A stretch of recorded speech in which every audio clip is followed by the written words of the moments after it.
guys, good evening. Ayan guys, mag-unboxing tayo ng gift ng aking dalawang anak na lalaki. Ayan, ang binili nila sa akin, robot vacuum. Kasi nga, kailangan namin to dahil nga sa pusa namin, no? So ayan, binili nila yun sa Virgin Megastore. Ayan ang symbol ni daughter. At least, kasi nga sa isang araw, 2 beses kami nagbabacuum dahil nga sa pusa. So ayan na, binilihan nila ako ng vacuum na robot.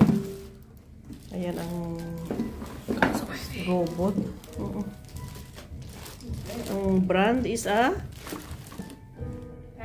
Tapo. Saka ito pala yung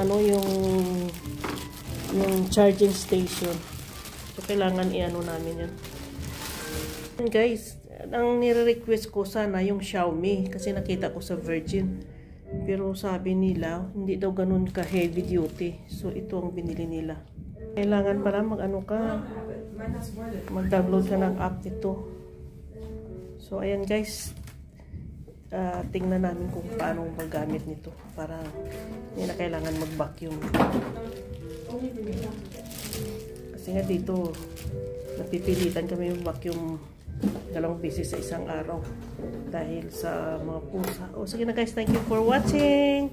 Bye!